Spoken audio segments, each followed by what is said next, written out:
Dios les bendiga, hermanos. Ya estamos otra vez, vamos a seguir con el estudio para que se ubiquen bien, que sí están en la parte correcta. Dijimos al final del estudio anterior que íbamos a leer el Salmo 22. Ahí nos quedamos, ya no lo empezamos a leer, pero nos quedamos en que íbamos a irnos hacia el Salmo 22. ¿Por qué estamos en el Salmo 22? Retomando un poquito el contexto, vimos que en Hebreos decía, puesto los ojos en Jesús, el autor y consumador de la fe, el cual por el gozo puesto delante de él, menospreció la cruz. Por el gozo puesto delante de él, sufrió la cruz, menospreciando el oprobio. Ahí es donde vamos a leer ahorita. Y vamos a ver qué significa esto de menospreciando el oprobio, que era lo que estábamos viendo. Él sufrió la cruz, menospreciando el oprobio. El significado de oprobio, hermanos, que son palabras raras que casi nosotros no utilizamos. Dice el diccionario: humillación, deshonra o vergüenza. Es lo que quiere decir que soportó o menospreció el oprobio. Menospreció la humillación, la deshonra o la vergüenza. Y aquí quería ponerles un ejemplo, hermanos, que el otro día escuché de un pastor que me pareció bastante interesante y acertado. Y decía que la Virgen María, hermanos, cuando ella fue elegida por Dios y concibió del Espíritu Santo, pues era como una vergüenza para ella, hermanos, en el sentido de que todos los que la vieran no la iban a ver como alguien que concibió del Espíritu Santo, sino que la veían como una adúltera. Ella estaba desposada con José, es decir, que ya estaban comprometidos, pero aún no se habían casado, todavía no estaban juntos, no habían tenido todavía relaciones, y de repente Dios la elige y le pone por medio del Espíritu Santo para que ella sea la madre de Cristo.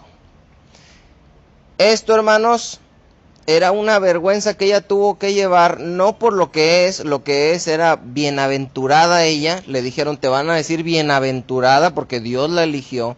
Pero la gente no sabía que Dios la había elegido, hermanos. La gente simplemente la vio con su pancita. ¿Y qué creen que empezaron a decir de María? ¿Qué creen que iban a decir de José? Era una vergüenza. Mira, tu novia todavía no se casa ni ya trae su pancita. Y para ella, bajo la ley, eso estaba prohibido. No se podían tener relaciones antes del matrimonio. Entonces era una vergüenza, era una deshonra que María anduviera con esa pancita para los ojos del mundo.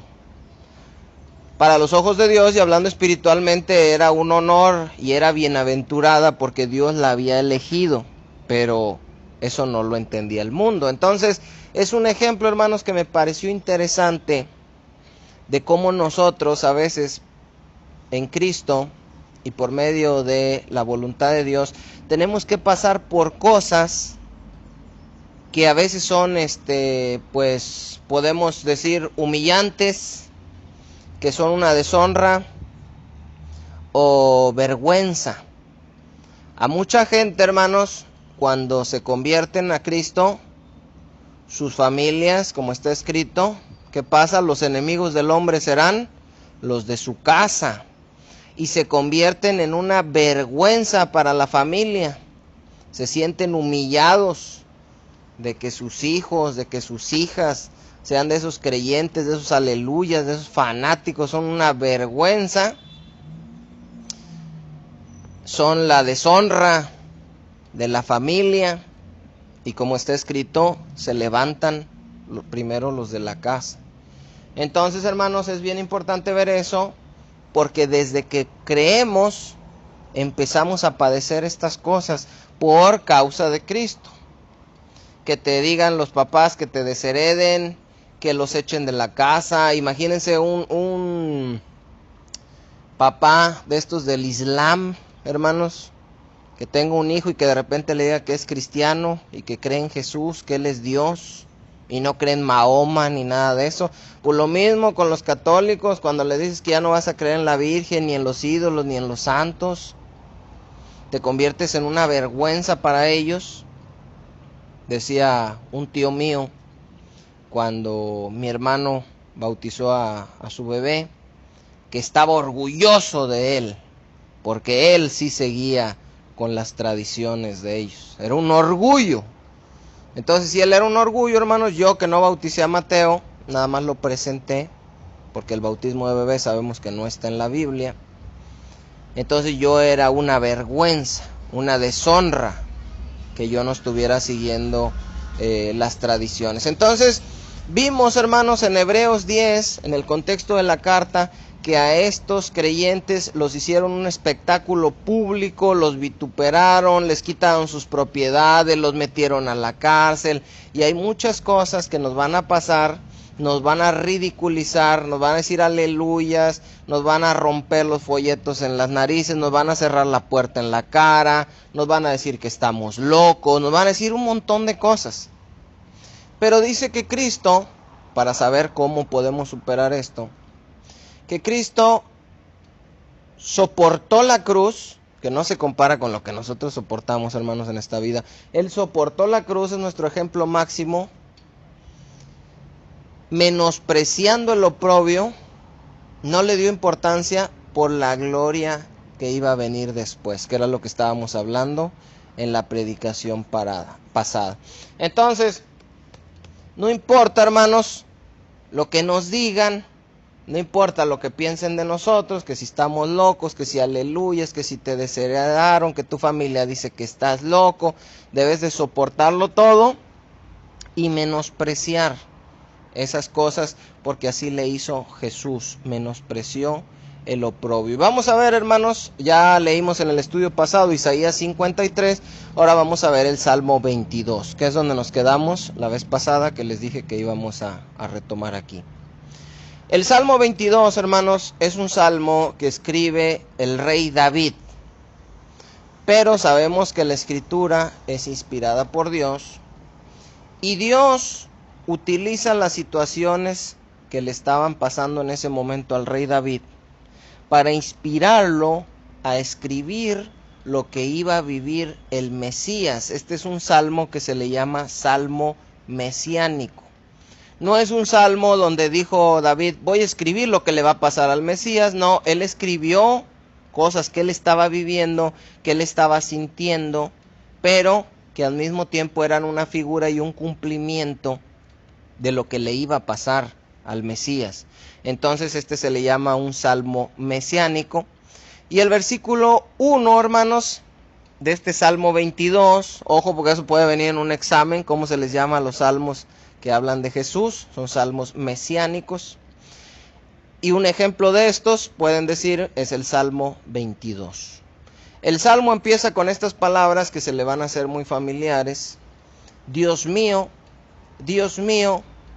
¿por qué me has desamparado? ¿Por qué estás tan lejos de mi salvación y de las palabras de mi clamor? Estas palabras, les digo, hermanos, las escribe David por cosas que le estaban pasando a él, pero son las palabras con las cuales clama Jesús estando en la cruz. Elí, Elí, lama sabactani, que quiere decir, Dios mío, ¿por qué me has desamparado? ¿Por qué dijo estas palabras Jesús? Porque todo, hermanos, estaba en su contra, estaba golpeado, estaba crucificado, estaba desfigurado, estaba sujeto a las burlas, que es lo que vamos a ver ahorita en este salmo, al oprobio, a la humillación, a la deshonra. Y él se sintió, hermanos, exactamente como nosotros nos sentimos cuando nos están pasando cosas adversas.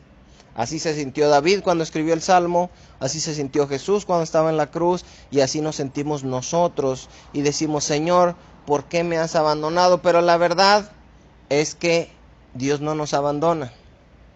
Cuando estamos pasando por las pruebas, no sentimos que Él esté ahí, pero es cuando más Él está ahí. Y vamos a seguir leyendo, dice, ¿por qué me has desamparado?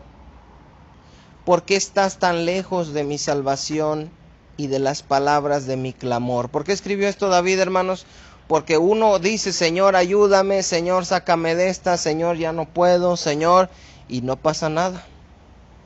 ¿A cuánto les ha pasado que oran por alguien o oran por una situación que están atravesando? Ciertamente reciben paz, se sienten más tranquilos, más confiados, aumentan la fe, se desahogan, muchas cosas, pero la situación sigue. Y dices, bueno, ¿por qué, Señor? ¿Por qué no pasa nada? Dice el versículo 2, fíjese lo que pasaba el rey David. Dios mío, clamo de día y no respondes, y de noche y no hay para mí reposo. Dice, estoy, en otras palabras, bajo una presión constante, tengo un peso, tengo una presión, se está generando el upomón en mí, estoy debajo de, estoy soportando, y clamo, Señor, de día, de noche, y la situación sigue, y parece que no estás aquí, porque no se acaba, Señor, la situación. Yo pienso que cualquiera de nosotros, hermanos, nos identificamos con esto. Es lo bonito de la Biblia, que la Biblia, siempre les he dicho, no habla de hombres perfectos, sino de hombres imperfectos clamando a un Dios perfecto, santo, justo, misericordioso, fiel, soberano, todopoderoso. Y aquí dice, hermanos, el verso 3, fíjese, aquí puede decir, Señor, ¿por qué me has abandonado? ¿Por qué estás tan lejos de mí? Clamo de día y de noche y no hay para mí reposo. Ahora, parece una queja. Y ya les había explicado la otra vez, hermanos, que hay formas de decir las cosas. A Dios no le molesta que le digan esto a ustedes si se lo dicen en el correcto, en la forma correcta, como lo está haciendo aquí David. No es lo mismo que digas, Dios mío, ¿dónde estás? Te clamo de día, de noche y nada. Parece lo mismo, pero no es lo mismo. ¿Cómo sabemos que no es lo mismo? Por el contexto, hermanos. Dice, Dios mío, tal vez lo dijo llorando David. ¿Por qué me has desamparado? ¿Por qué estás tan lejos de mi salvación, Señor? Clamo de día y de noche y no hay para mí reposo. Y vemos que no lo está diciendo en una forma de queja, en el sentido de un reclamo altanero en contra de Dios, porque en el verso 3, Salmo 22, 3, dice, pero tú eres santo. Pero tú eres santo. Y eso es muy importante, hermanos, que cuando tengamos una necesidad, Señor, no sé por qué me está pasando esto, no lo entiendo, ya no aguanto, te he pedido, Señor, que me ayudes y hasta ahora nada, pero tú eres santo. Es decir, la actitud correcta de no decir, pues ¿qué? ¿Quién eres? Entonces no estás, no puedes, no existes. O... No. La actitud correcta siempre ante Dios, tú eres Dios, tú eres soberano, tú eres fiel, tú eres santo. No me gusta lo que estoy pasando, no lo entiendo, pero tú eres santo. Tú que habitas entre las alabanzas de Israel, en ti esperaron nuestros padres, esperaron y tú los libraste. Está hablando David de los de la antigüedad, que es la idea que tenemos cuando leemos Hebreos 11 y se nos citan un montón de héroes de la fe. Dice, nuestros padres en ti esperaron y tú los libraste. Ahora fíjese lo que dice después David. Clamaron a ti y fueron librados. Confiaron en ti y no fueron avergonzados. Y eso es lo que nosotros tenemos que hacer. Clamar a Dios, seremos librados, confiar en Dios y no seremos avergonzados. Pero luego fíjese lo que dice David. Ahí está hablando, dice, de nuestros padres, de los de antes. Dice, mas yo soy gusano y no hombre, ¿Por qué dice aquí esto David? ¿Y por qué también encaja con lo que sentía nuestro Señor Jesucristo? Por la miseria, hermanos, por la que estaban pasando. Se sentían como el ser más vil, despreciado e insignificante sobre el mundo. Por eso dice, mas yo soy gusano y no hombre. Nuestros padres esperaron y los libraste, pero yo soy un gusano, dice. Yo estoy en una situación súper difícil y soy sumamente insignificante. Esto lo vamos a ver, hermanos, para entender lo que sentía nuestro Señor cuando estaba en la cruz. Muchas veces leemos la crucifixión, que lo golpearon, que no habló, que no, pero aquí estamos viendo lo que él estaba sintiendo, lo que él estaba pensando. Dice, mas yo soy gusano y no hombre. ¿Por qué dice eso? Inmediatamente el contexto nos dice, oprobio de los hombres y despreciado del pueblo. Lo sentía David, hermanos, pero nos vamos a enfocar en Jesús. Oprobio de los hombres y despreciado del pueblo. Era una deshonra Jesús ahí en la cruz, era maldición según la ley, era un blasfemo por haber dicho que era Dios, era un espectáculo estando ahí golpeado y con todos burlándose de él, era una vergüenza para sus seguidores, hermanos, era una vergüenza para sus seguidores, despreciado del pueblo, crucifícale. ¿Por qué digo que era una vergüenza para los hombres? ¿Quieren un sustento bíblico para esa opinión? ¿Qué hizo Pedro cuando le dijeron, junto con la criada y los sirvientes que estaban ahí, tú estabas con él, ¿no? Tú lo conoces, ¿no? ¿Qué les dijo Pedro? ¿Por qué les dijo que no?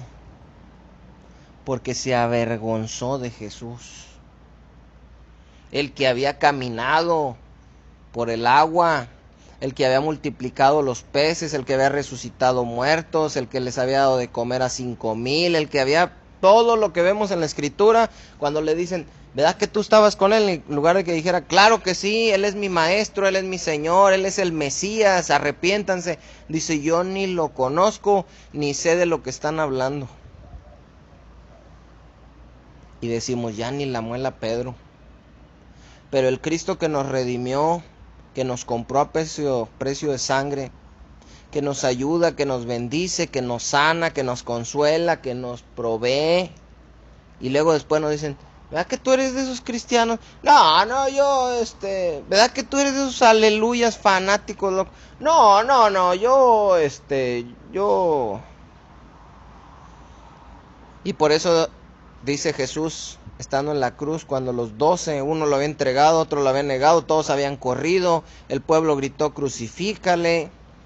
Dice, mas yo soy gusano, no hombre, oprobio de los hombres y despreciado del pueblo. Dice el versículo 7, fíjese, está hablando de Jesús en la cruz, así lo debemos interpretar, en la cruz. La deshonra, el desprecio fue durante toda su vida, como ya vimos en el Salmo, en Isaías 53, perdón.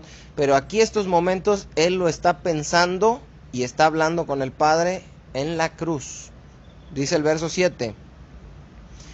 Todos los que me ven me escarnecen. ¿Qué significa que me escarnecen? Se burlan también de mí, me ridiculizan, me dicen cosas. Acuérdense que el propósito de estar estudiando esto, hermanos, es que Jesús es nuestro ejemplo para la vida cristiana. Lo que le hicieron a él, lo debemos de considerar. Vamos a ver más abajito de Hebreos 12. Dice, considérenlo para que así no se desanimen, comparando lo que hemos pasado con lo que pasó él, nuestro maestro, nuestro ejemplo máximo, para correr con paciencia, upomone, la carrera que tenemos por delante, puesto los ojos en él, el autor y consumador de nuestra fe, el cual por el gozo puesto delante de él, sufrió la cruz, menospreciando el oprobio. Hasta ahí vamos, hermanos. Y fíjese cómo lo hemos venido estudiando por pedacitos. Primero vimos puesto los ojos en Jesús, luego vimos el autor y consumador de la fe, Luego vimos el cual por el gozo puesto delante de él sufrió la cruz, menospreciando el oprobio. Aquí vamos. Y me lo he ido aprendiendo, hermanos, gracias a Dios, y ojalá les sirva también para írselo aprendiendo, para ir memorizando la palabra, pero no nada más memorizarla, sino entenderla, creerla y vivirla, hermanos. Dice, todos los que me ven me hacen burla. Estiran la boca, aquí estiran la boca, otra versión dice tuercen la boca, es decir, le hacen muecas, le hacen caras. ¿Te han hecho caras? Que alguien te ve y se burle de ti, te haga caras así como diciendo, ya llegó ahí viene con su Biblia, ridículo. Dice, todos los que me ven me escarnecen, estiran la boca y menean la cabeza, diciendo, se encomendó a Jehová, líbrele él. Le hacían así, le torcían la boca y movían la cabeza para los lados y dicen, pues bueno, pues él dice que Dios, que le libre Dios. Y este es algo que sufrió Jesús en la cruz, hermanos, y que nosotros sufrimos también, y que en otro salmo escribe el rey David y dice, ¿saben qué es lo peor, lo más que me duele después de todo esto que estoy pasando? Que la gente se burla y me dicen, ¿qué cosa? ¿Dónde está tu Dios? Cuando te viene escasez, cuando tu negocio fracasa, cuando te vino una enfermedad, cuando te vino algo que no te gusta y que a nadie nos gusta, pero que es para nuestro bien, dice también aquí mismo Hebreos y en Romanos 8. La gente dice, pues no que tú crees en Dios, no que tú eres cristiano. Imagínense ahorita, por ponerles un ejemplo, cuando estaba lo del dengue en diciembre y que nos pegó bien duro a nosotros, le pudo pegar a los del escuadrón de la muerte, hermanos, a los borrachines que andan ahí en la calle con navajas y peleándose, y nos dio a nosotros. Y el diablo, a veces nuestra carne y la gente puede decir, pues ¿dónde está tu Dios? El hermano Cuco me decía, hermanos, que él cuando se siente mal, cuando le duele todo, dice, yo veo gente que no cree en Dios y andan como si nada. ¿Por qué dice eso? Porque el diablo y su carne y a lo mejor gente le dice, ¿dónde está tu Dios? Yo no tengo Dios, yo no creo en Dios, yo ando en bailes, yo ando borracho y mira como si nada. ¿Y tú? ¿Cuál es tu recompensa? ¿Qué ganas por aguantar y estar ahí de aleluya y cristiano y en el templo? Y ¿Qué? Nuestra recompensa viene después. Ya lo sabemos, no es aquí. Estiran la boca, menean la cabeza diciendo, se encomendó a Jehová, pues líbrele él, sálvele, puesto que en él se complacía. O sea, tú dices que Dios ayuda, que Dios bendice, que Dios sana. Y ahora que te enfermaste, ¿qué pasó? ¿Por qué no te sana? ¿Ya no te oye, no te quiere, no está? ¿Qué? Eso sintió Jesús cuando estaba en la cruz. Dice Isaías que Él fue herido por nuestros pecados, por nuestras rebeliones, molido, pero que nosotros lo tuvimos por herido de Dios y abatido. ¿Qué significa eso? Que la gente cuando lo veía ahí golpeado decía, pues algo hizo. ¿Qué pasa, hermanos? Cuando vemos, mataron a tal persona en tal colonia y la aventaron, le mocharon la cabeza y las manos. ¿Cuál es la reacción inmediata? ¿Saben que andaría metido? Y muchas veces sí, pero otras veces ni sabemos si lo confundieron o qué pasó. Y así pasa en el cristianismo, hermanos. Vienen cosas y los mismos hermanos dicen, ¿y ahora algo traer? Que fue lo que le pasó a Job. Y me dicen, dice Jesús, me vieron golpeado. A mí que hablaba con el Padre. A mí que cuando me bautizó Juan, se abrió el cielo, descendió el Espíritu Santo como paloma y se oyó una voz que dijo, este es mi Hijo amado, en el cual tengo complacencia. Que después en el monte de la transfiguración estando con Pedro, con Jacobo y con Juan, llegó en una nube y dijo: este es mi hijo amado, a él oíd.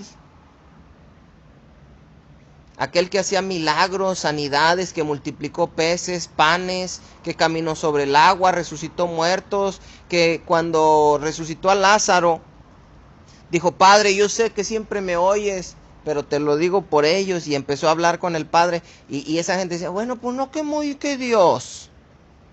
No que Dios lo oye. Decía que era hijo de Dios. Mira dónde está. Mira cómo está. Y a veces, hermano, cuando nosotros estamos en esas situaciones, y cuando el mundo, el diablo y nuestra misma carne nos dicen: ¿dónde está tu Dios? Uy, pues él en lugar de que digamos como Job: aunque me matare, en él esperaré, empezamos a llorar y a atormentarnos y a decirnos: sí es cierto, a lo mejor ni cristiano soy, a lo mejor Dios ni me ama, a lo mejor nunca fui cristiano, ni soy salvo, ni soy digno, ni soy... y un montón. ¿Sabe qué hice? Señor, yo ya mejor me voy al mundo. Y un montón de cosas, hermanos. Porque no entendemos que lo mismo pasaron todos, incluyendo el ejemplo máximo, y aún así aguantó. Sálvele pues, puesto que en él se complacía. Eso es lo que dice la gente. Eso es lo que te pueden decir. Pero ¿qué era lo que pensaba Jesús? ¿Qué era lo que escribió David? ¿Y qué es lo que nosotros debemos pensar? Si es cierto, no hombre, Dios, ya ni la muela. No. Verso 9 dice: pero tú, arriba en el 3 dijo: pero tú eres santo. Aquí dice: pero tú eres el que me sacó del vientre, el que me hizo estar confiado desde que estaba a los pechos de mi madre. Sobre ti fui echado desde antes de nacer. Quiere decir que Dios tuvo cuidado siempre de nosotros, siempre. Su cuidado para con nosotros no es de cuando conocimos, de cuando nos llamó, de cuando nos abrió los ojos. Su cuidado es desde siempre, hermanos. Desde que estábamos en el estómago ya nos tenía elegidos, ya nos estaba cuidando, ya nos estaba formando, ya nos estaba guiando, ya estaban sus ojos puestos sobre nosotros. Dice: desde el vientre de mi madre, tú eres mi Dios. Fíjese, no es desde que te conocí a tal edad, desde el vientre de mi madre. No más que nosotros no lo entendíamos, nosotros no lo veíamos así, nosotros no lo buscábamos, no lo conocíamos, pero Él sí. Desde el vientre de nuestra madre, hermanos, Él ya era nuestro Dios. Y fíjese lo que dice David y al mismo tiempo Jesús, estando colgado en la cruz: no te alejes de mí, porque la angustia está cerca. ¿Se acuerda que decía angustiado él y afligido? Porque no hay quien ayude. ¿Quién le ayudó a Jesús? ¿Quién se ofreció para ayudarle a Jesús cuando estaba en la cruz? Y cuando nosotros pasamos, hermanos, por momentos difíciles, a veces hay ocasiones, en unas sí, pero en otras hay ocasiones donde nadie se ofrece, donde parece que a nadie le importas y quedas completamente solo. Así le gusta a Dios tratar también con nosotros. Porque mientras cuentes con los demás, vas a confiar en los demás. Y cuando los demás no están, te das cuenta que Dios sigue ahí. Porque no hay quien ayude, dice el verso 12. Me han rodeado muchos toros. Fuertes toros de Basán me han cercado. Está hablando tanto en la crucifixión como momentos antes, cuando lo golpearon, cuando le pusieron la corona de espinas. Vamos a seguir leyendo. Dice: abrieron sobre mí su boca como león rapaz y rugiente. ¿Por qué? Porque le empezaron a decir cosas, lo injuriaron, le decían profetiza y lo golpeaban. ¿Y tú eres el rey de los judíos? No, pues sálvate, órale. Dice: he sido derramado como aguas. y todos mis huesos se descoyuntaron. Esta frase, hermanos, he sido derramado como aguas. Nos da a entender en otras versiones cuando está completamente rendido, fatigado, acabado ya. No puedes ya mantenerte en pie, no tienes fuerza ya para nada. Fuiste derramado como aguas. Y todos mis huesos se descoyuntaron, hermanos. Lo golpearon hasta que se cansaron. Mi corazón fue como cera, dice, derritiéndose en medio de mis entrañas. Como un tiesto se secó mi vigor, el ánimo, estaba seco ya. Y mi lengua se pegó a mi paladar. Acuérdense cuando Jesús dijo, tengo sed, estaba seco completamente ya, sin agua, sin líquidos, deshidratado, golpeado, desangrado. Dice, y me has puesto en el polvo de la muerte. ¿Quién dice Jesús que lo puso ahí, hermanos? ¿A quién está hablando el Salmo? Empezamos en el verso 1. Dios mío, Dios mío. Y aquí este verso dice, me has puesto en el polvo de la muerte. Acuérdense lo que le pasó a Job y que dijo, aunque me matare, en él confiaré. Y acuérdense lo que leímos en Isaías 53, donde dice que no hubo en él engaño, ni maldad, ni pecado, ni nada. Y con todo eso, ¿qué cosa? Jehová quiso quebrantarlo. Me has puesto en el polvo de la muerte. Porque perros me han rodeado, me ha cercado cuadrilla de malignos. Horadaron, hermanos, o traspasaron, desgarraron, atravesaron mis manos y mis pies. ¿Se fija cómo está hablando de la crucifixión? Traspasaron, horadaron mis manos y mis pies. Contar puedo todos mis huesos. Entre tanto, ellos me miran y me observan. Se fija cómo está pensando él todo esto que escribió David y que sentía David. Fue lo que estuvo pensando Jesús colgado en la cruz. Todo está describiendo cómo se sentía ahí él en ese momento en la cruz. Esto no lo dicen los evangelios. Los evangelios dicen que estaba uno a su derecha, uno a su izquierda, que decían sálvele, tal, pero pensamientos directos de él, nada más sabemos, perdónalos porque no saben lo que hacen, consumado es, tengo sed, hijo de tu madre, madre y tu hijo. Pero aquí estamos viendo estas palabras donde él dice, porque perros me han rodeado, me ha cercado cuadrilla de malignos, traspasaron mis manos y mis pies, contar puedo todos mis huesos. Entre tanto, ellos me miran y me observan. Ahí en la cruz, desfigurado, golpeado, fue hecho un espectáculo. Todos fueron ahí a la plaza, de cuenta que era la plaza pública, y todos fueron a ver cómo desfiguraban a golpes y se desangraba hasta la última gota, crucificado con una corona de espinas, con una leyenda en la cruz escrita que decía el rey de los judíos, semidesnudo, desfigurado, deshidratado. Y dejo ese espacio, hermanos, para que lo pensemos, para que lo meditemos. Es sumamente fuerte lo que él pasó, y el autor a los Hebreos nos está diciendo que poniendo los ojos en él, mirando lo que pasó a él, cómo aguantó, el ejemplo máximo que tenemos, vamos a poder aguantar también nosotros.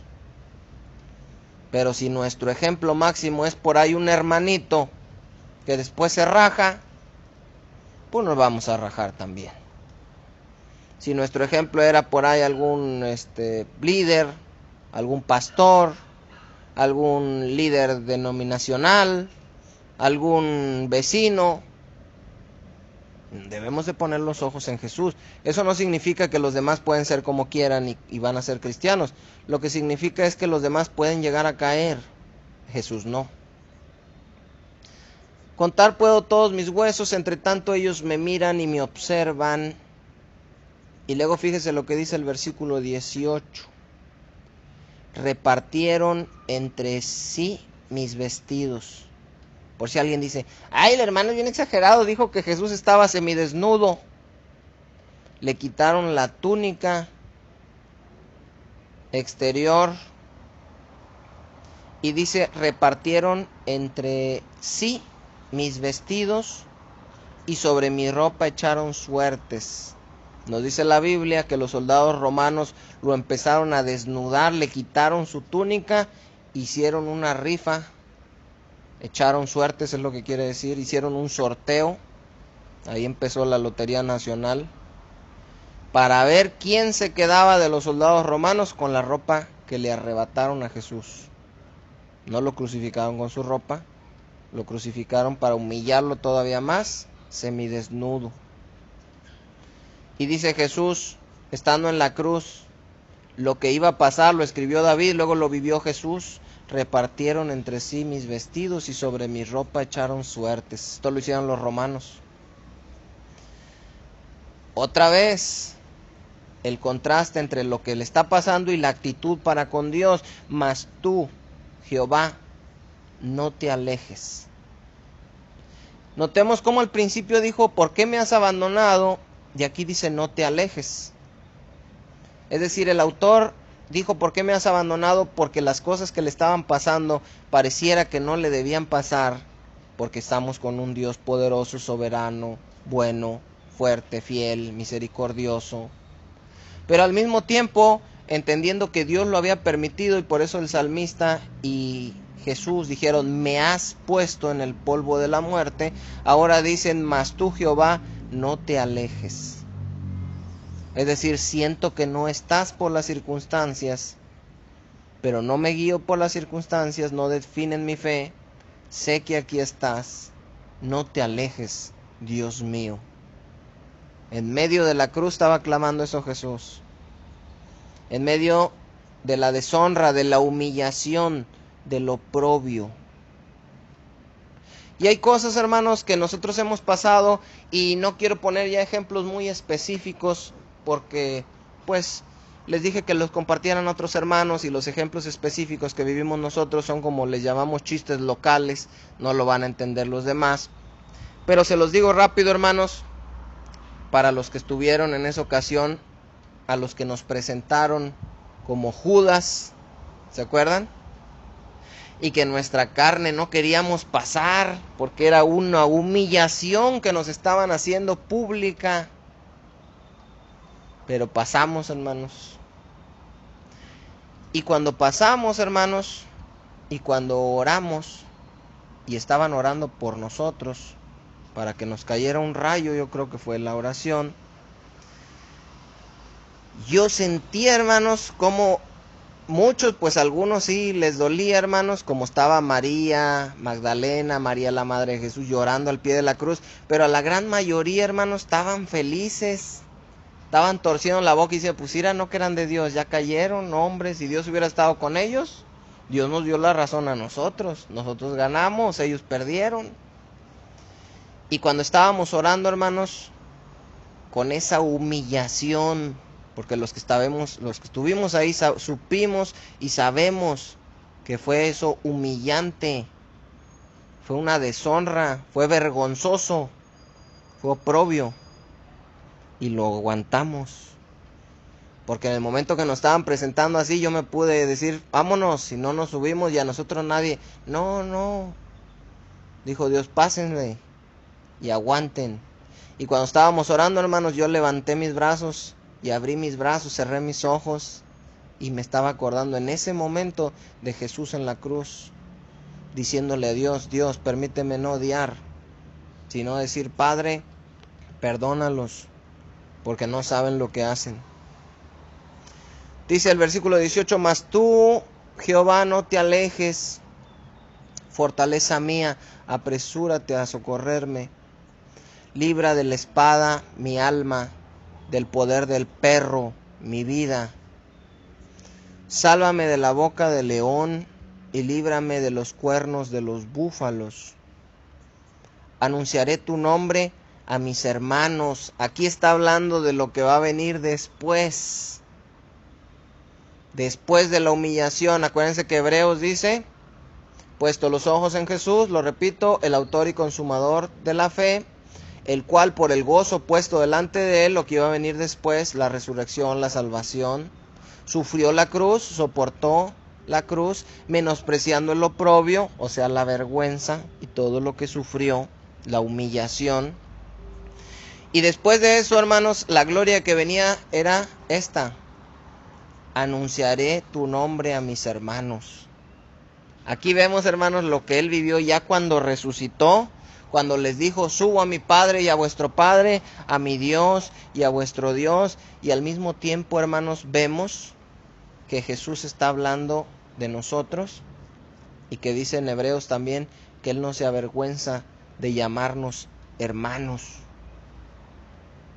Cuando uno tiene un hermano que no tiene educación o tiene alguna enfermedad o un retraso, muchas veces la gente puede sentirse tentada cuando le digan, ¿y ese quién es? Es un vecinito que se asoma aquí a la casa a veces. Jesús no, hermanos, como seamos, como estemos, enfermos, pobres, feos, como sea, Jesús nos llama sus hermanos. Anunciaré tu nombre a mis hermanos, en medio de la congregación te alabaré. Los que temen a Jehová, aquí lo dice ya no como él, sino como un consejo para nosotros, tanto David como Jesús.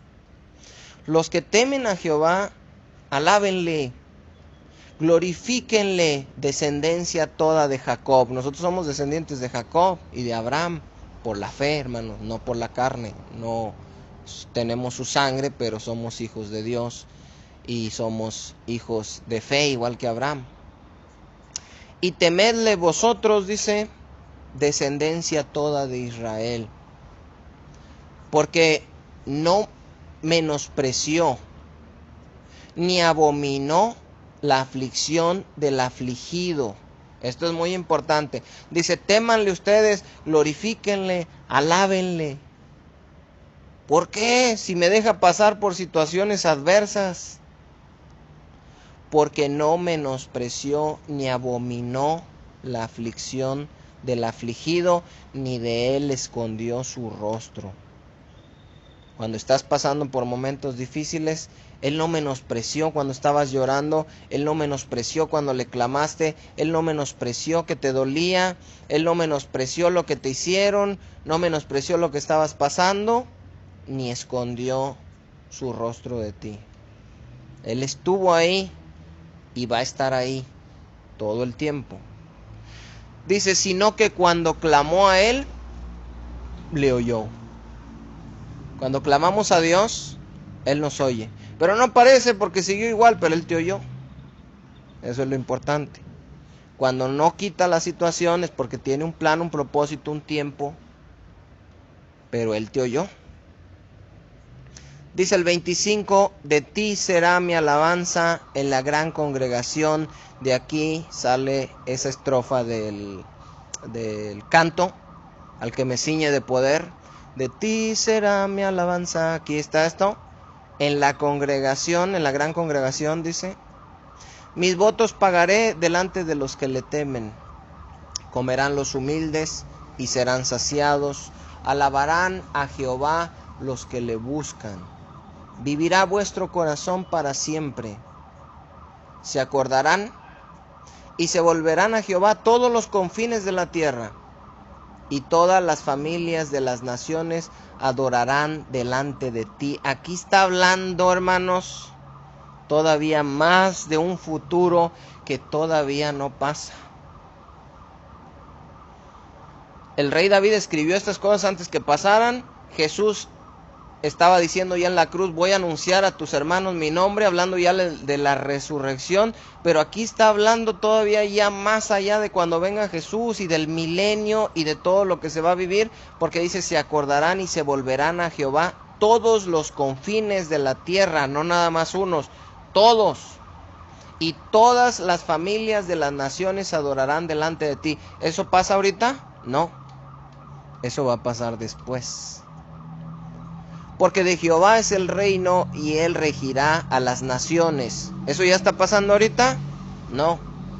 Eso va a pasar en el milenio. Él tiene el control de todo, pero él no está ya como rey aquí, terrenal.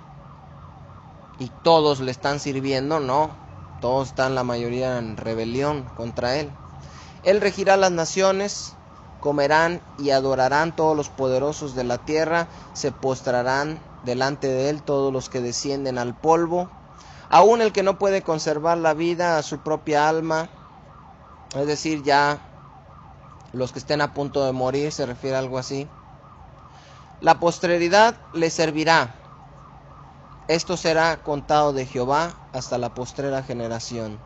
Es el Evangelio. Vendrán y anunciarán su justicia a pueblo no nacido aún. Anunciarán que él ha hecho esto. Este último verso, hermanos, está hablando de la iglesia cuando no existía la iglesia. Este versículo está hablando de nosotros cuando aún nosotros no éramos parte de la iglesia, porque por nosotros murió. Dice, vendrán nosotros y anunciarán su justicia. Es lo que debemos hacer, predicar, anunciar su justicia, su fidelidad, su salvación, su bondad, su amor, su ira también. ¿A quién? A pueblo no nacido aún. Ahí el pueblo de Israel ya estaba, pero el pueblo de Israel sabemos que no fue salvo, sino que es espiritualmente un Israel espiritual, es la iglesia, conformado por judíos y por gentiles, no solo por judíos, por todos los que creen en Jesús. A pueblo no nacido aún anunciarán que él hizo esto. Está hablando de nosotros, hermano. Es un salmo que vemos muy bonito desde que empieza hasta que se acaba y que nos debe enseñar muchas cosas. Vamos a aprovechar, hermanos, estos últimos minutos que nos quedan. Espero pues igual, y hermanos, se puede avanzar un poco más rápido, siempre les he dicho, pero lo importante es profundizar. Y aquí leímos todo el salmo, lo detallamos, nos vamos imaginando a Jesús y nos va sirviendo como esa carrera de Derek, donde se cae, le duele la pierna y se para y empezó a brincar y su papá fue, bueno, pero esto es lo que le pasó a él, lo que vivió él, lo que sintió él, lo que pensó él y lo que aguantó él. ¿Y por qué lo aguantó? Para ponerlo como un ejemplo, para que nosotros también podamos aguantar hasta el final. Dice Isaías capítulo 50, versículo 6, hermanos. Isaías 56. Ya me lo vamos a terminar, hermanos, pero quiero aprovechar estos últimos minutos. Isaías 56.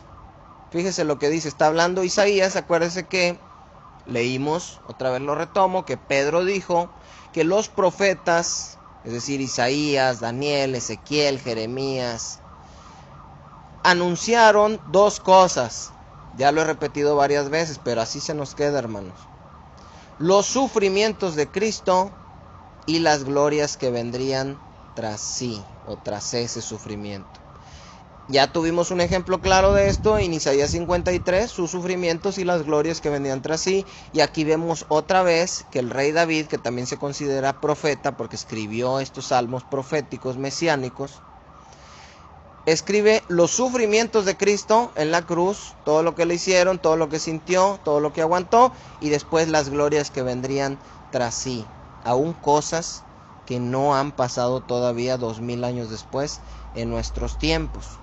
Bueno, de la misma manera, ahora vamos a ver otro pasaje de Isaías, que es Isaías capítulo 50, versículo 6, en el cual Isaías narra otras palabras de Jesús, otras palabras de los sufrimientos de Jesús. Dice 56, di mi cuerpo a los heridores. ¿Qué significa esto? Otra versión dice, di mis espaldas a los que me latigueaban. Él se pudo resistir, hermanos. Acuérdense que cuando Pedro saca la espada, corta la oreja, la otra vez dije que la cabeza, y Jesús le dice, así no es, Pedro, mete la espada en la vaina, si yo quisiera, clamaría al Padre y vendrían 12 legiones de ángeles para defenderme. Si yo quisiera, ojo, cuando vemos que están golpeando a Jesús, lo aguantó porque él quiso, no porque lo agarraron, no porque no podía, no porque el Padre no lo quería defender o no lo podía defender, o porque Jesús no tuviera poder para defenderse. Acuérdense que cuando llegaron con Jesús y le dijeron, ¿dónde está Jesús Nazareno? Yo soy. Y sopas para atrás se fueron todos. Y se vuelven a parar y dicen, ¿y dónde está? ¿Quién es Jesús? Yo soy, dice, y se vuelven a ir para atrás otra vez. Él se podía defender, hermanos, de modo de que sí lo traspasaron, sí lo golpearon, y todo lo que le hicieron fue porque él lo permitió, y él lo quiso así, y lo aguantó por amor para salvarnos a nosotros. Hago mucho énfasis en esto, porque Pablo, hermanos, y abro un paréntesis aquí, había un problema en la iglesia de Corinto, y unos decían, yo soy de Pedro, yo soy de Apolos, yo soy de Pablo. Y Pablo, les dice, a ver, ustedes están mal. Pedro murió por ustedes, Pablo murió por ustedes, fueron bautizados en el nombre de Apolo, de Pedro, de Pablo, ¿están unidos conmigo? No, les dice, ubíquense, el que murió por ustedes fue Jesús, nada más. Fueron bautizados en el nombre de Jesús, deben poner los ojos en Jesús, y la gloria es para Jesús. Él es el ejemplo, Él es el perfecto, Él es el bueno, Él es el fiel, Él es el Cordero, Él es el sumo sacerdote, Él es el buen pastor, Él es todo, hermanos.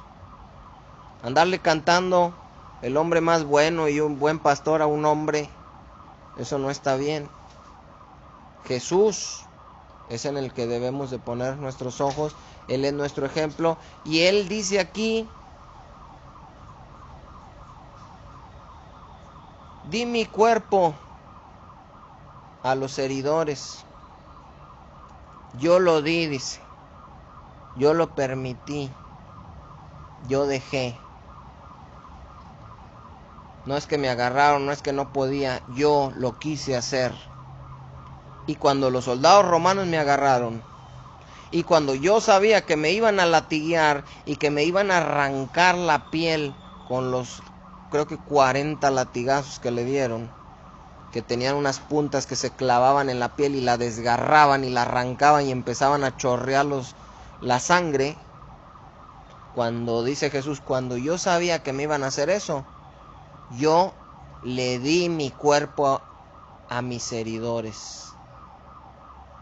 Cuando llegué ahí, yo dije, hablando no literalmente, no lo dijo, pero se dejó y dijo, aquí estoy. Me van a golpear, golpéenme.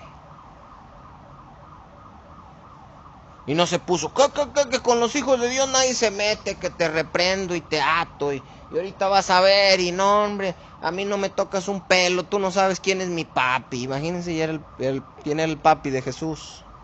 El Padre Celestial, Dios. Tú no sabes quién es mi papá, dice la gente.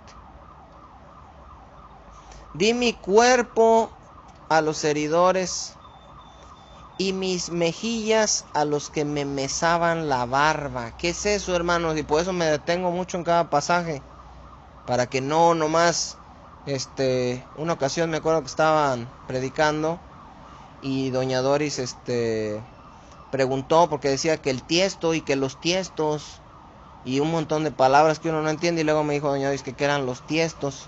Entonces yo cuando leo, hermanos, trato de pausar la lectura para explicar, y aunque no avanzamos mucho, pero entendimos. Una vez le decía a una hermana, si lees mucho y no entendiste, haz de cuenta que no leíste. Si lees 10 capítulos diarios y no entendiste, pues haz de cuenta que no leíste nada. Pero leo 10 diarios y ya en un año ya leí la Biblia. Pues sí, pero que le entendiste. Si a veces no lo entendemos. Di mi cuerpo a mis heridores y mis mejillas a los que me mesaban la barba. Mi espalda, dice, en otras palabras, la di para que me latigaran. Y mis mejillas a los que me mesaban la barba. La palabra mesar, hermanos, significa que le jalaban la barba y se la arrancaban a tirones con las manos. Por una parte lo iban a golpear, a latiguear, y él dijo, aquí está mi espalda. Por otro lado, le tironearon la barba y le arrancaban así por mechones de aquí de la barba. No se dice mechones, yo creo, no sé cómo se diga.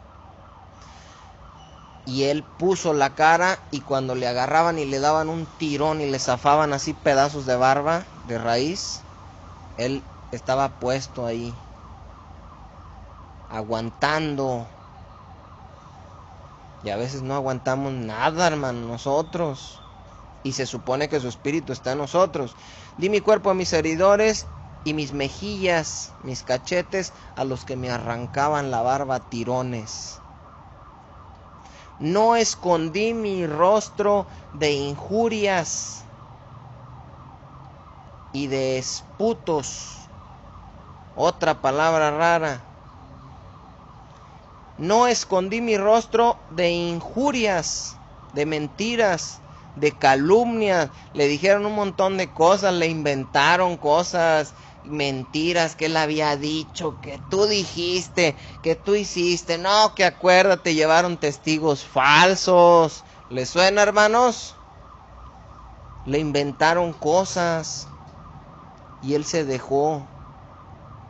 Aguantó el oprobio. Puso sus espaldas, le dijeron, te voy a chicotear, dale. Te voy a jalar la barba, jálale. No escondí mi rostro de los que...